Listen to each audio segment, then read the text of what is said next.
निर्णयं भर्गो देवस्य धीमहि धियो यो नः प्रचोदयात्।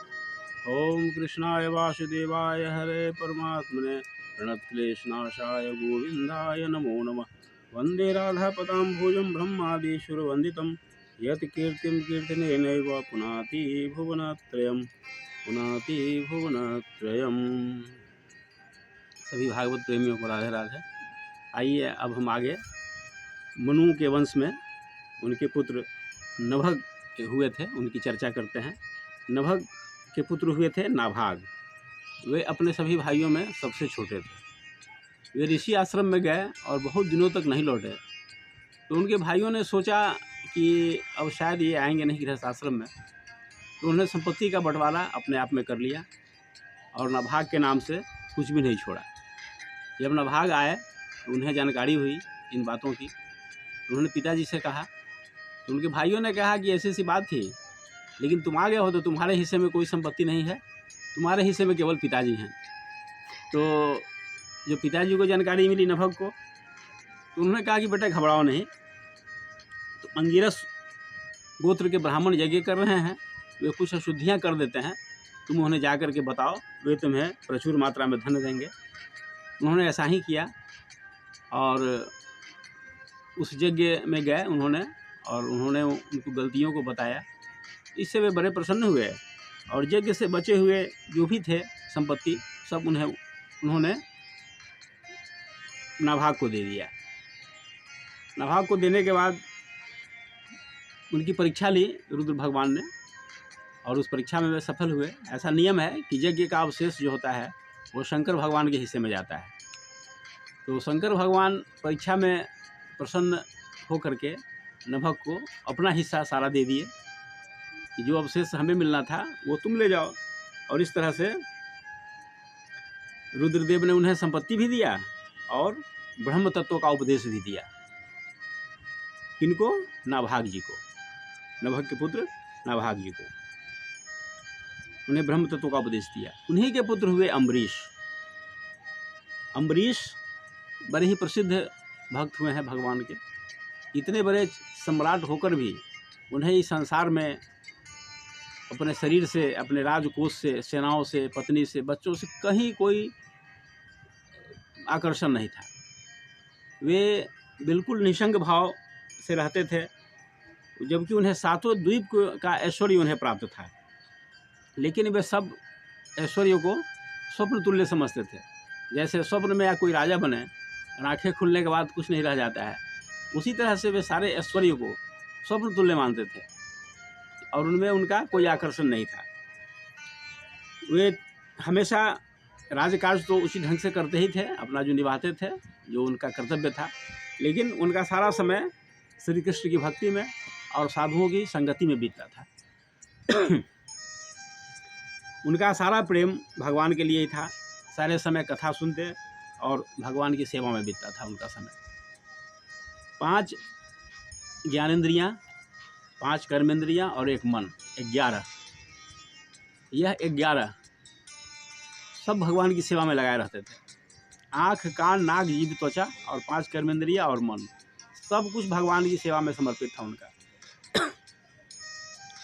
जैसा कि पहले भी हम लोगों ने चर्चा किया था कि सेवा कथा रस्म हो नितराम पिबत्वम। सेवा में जो उचित हो, संसार में रह करके जहाँ आवश्यकता हो वहाँ सेवा कीजिए, और जो समय बचे उसको भगवान की सेवा में लगाइए। भगवान की कथा में, श्रवण में, सुनने में, सुनाने में, इसमें समय बिताइए। इससे बड़ा यही मानव जीवन का उद्देश्य भी होता है। लेकिन चूँकि हमारे यहाँ ऐसी कोई व्यवस्था नहीं है, हमारे जो बड़े हैं वही इस चीज़ को नहीं सिखा पाते हैं। वो बचपन से ही केवल भौतिक आवश्यकताओं की पूर्ति कैसे हो, भौतिक ऐश्वर्य कैसे प्राप्त हो, यही अपने बच्चों को सिखाते हैं। इसमें बच्चों की क्या गलती है? यही तो हम चाहते हैं कि ये संदेश, भागवत संदेश सबको मिले, सब ये जीवन उद्देश्य अपना समझे। बाकी तो संसार का काम करना ही है। संसार में रहे हैं तो संसार से भागने की आवश्यकता नहीं है। संसार के प्रति जो कर्तव्य है उसको निभाना है, लेकिन मन सदा भगवान में लगा रहे, ये ध्यान करना है। तो उन्होंने अपने सारे इंद्रियों से, मन से भगवान की सेवा करते थे। सारा समय उनका उसी में बीतता था। इधर डोंगरे जी महाराज ने बड़ा अच्छा उदाहरण दिया है।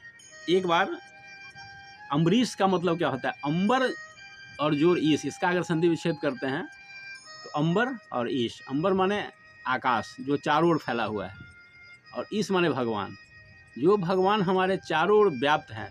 यह जिसका दृष्टिकोण है वही अम्बरीश है। बहुत सुंदर व्याख्या किए हैं डोंगरे जी ने अम्बरीश शब्द का, कि जो व्यक्ति अपने चारों ओर भगवत सत्ता का अनुभव करता है वही अम्बरीश है। और वे सचमुच कैसे थे, उनके संबंध में भागवत में 9वें स्कंद के 4थे अध्याय का 18वां श्लोक आया है कि सौ वै मनः कृष्ण पदारविंद्योर्वाचांसि वैकुंठ गुणानुवर्णने करौर हरेर मंदिर मार्जनादिषु श्रुतिम चकाराच्युत सदकथोदय। उनके हाथ भगवान की सेवा में, मन भगवान के श्री चरणों में, बोलते तो वैकुंठ पति की चर्चा करते, हाथ से मंदिर की सेवा करते, सब कुछ वही 24 घंटा भगवान की सेवा करते अपने इंद्रियों से, मन हमेशा भगवान में लगा रहता। यही अम्बरीश है। इन्हीं की कथा है कि एक बार की बात है, वे द्वादशी प्रधान एकादशी का उन्होंने अनुष्ठान किया था। द्वादशी प्रधान एकादशी का उन्होंने अनुष्ठान किया था। और ऐसी बात नहीं थी कि वे शासन व्यवस्था में कहीं कोई कमी करते थे। शासन उनका बहुत अच्छा चल रहा था। उन्होंने अपने को अश्वमेध की यज्ञ किए थे। प्रजा उनसे बड़ी खुश रहती थी प्रजा। और सबसे बड़ी बात है कि जो राजा प्रजा को अध्यात्म जगत में आगे बढ़ने का मौका दे, वह राजा सबसे अच्छा माना जाता है। और राजा के अनेक कर्तव्यों में, आधुनिक अर्थ में कहे तो शासक, किसी भी देश का शासक हो, प्रधानमंत्री हो, अगर वह अपने देश के नागरिकों को भक्ति करने का अवसर देता है तो सबसे अच्छा राजा, सबसे अच्छा शासक माना जाता है। ये शासक का डिफिनीशन है। तो अम्बरीश जी भी यही करते थे कि उनके राज्य की प्रजा भौतिक सुख नहीं चाहती थी, हमेशा भक्ति करती। और अम्बरीश भी सब कुछ में अनासक्त हो गए थे, सारे ऐश्वर्य में अनासक्त हो गए थे। और सबसे बड़ी बात उनकी ये थी कि भगवान विष्णु ने, परम पिता ने, परम धाम के जो प्रधान हैं भगवान कृष्ण ने, उनकी सुरक्षा में अपना सुदर्शन चक्र को नियुक्त कर दिया था। ये कितनी बड़ी बात है। ऐसे राजा के शासन में प्रजा भी स्वर्ग नहीं चाहती थी। और सबसे बड़ी बात कि उनकी पत्नी भी उसी तरह की थी। तो इतने गुण संपन्न थे अम्बरीश जी।